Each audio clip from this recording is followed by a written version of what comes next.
Occupons-nous maintenant des deux pages intérieures. Donc nous avons la page 2, ici à gauche, et la page 3 à droite. Donc placez-vous sur la page 2. Donc lorsque vous cliquez sur une page, celle-ci devient active.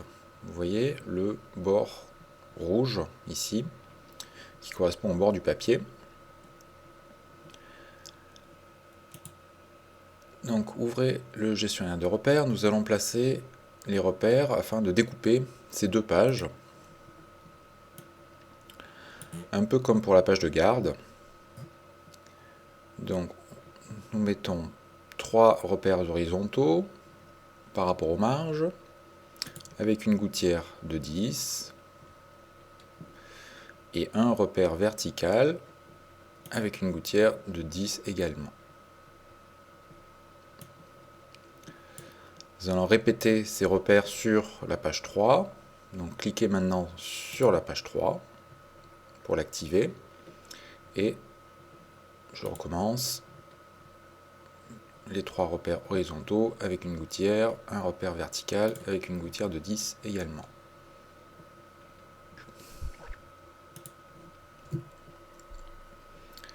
Nous allons créer les cadres d'image, mais avant de les créer, souvenez-vous, lorsque nous avions pour la couverture inséré des photos, les photos venaient avec leur résolution déclarée dans le fichier. En général, c'est 72 dpi. Et nous devions ajuster l'image au cadre pour réduire ses dimensions réelles, donc faire augmenter sa résolution, puis après ajuster l'échelle. Nous allons changer le comportement par défaut des cadres d'image afin que chaque image insérée soit automatiquement ajustée au cadre. Pour cela, allez dans Fichier, Réglages du document, dans l'onglet Outils, puis choisissez l'outil Cadre d'image. Et là, enfin, cochez Mettre l'image aux dimensions du cadre, en s'assurant que les proportions sont bien conservées. Donc je vais créer 8 cadres d'image, en appuyant sur la touche majuscule pour que le cadre d'image s'appuie sur les marges et les repères. Je vais utiliser le raccourci I pour aller plus vite.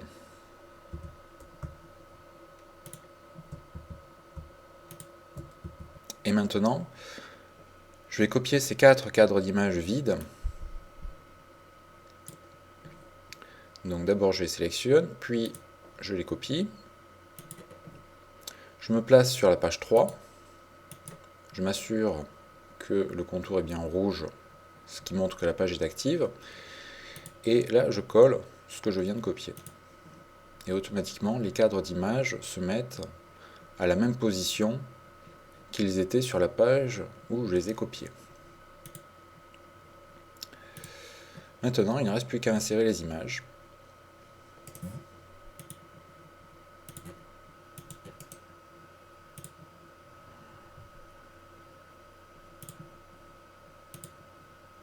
Voilà.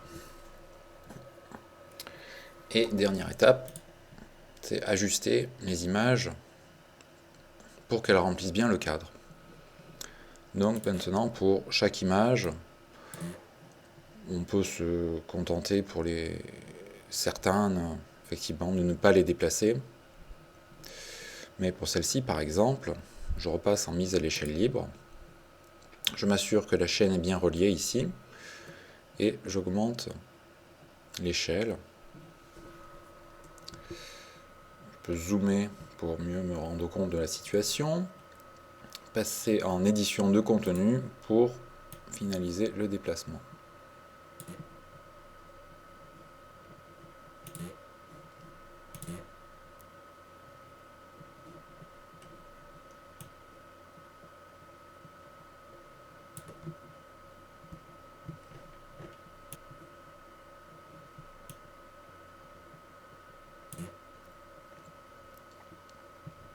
Et voilà pour les images.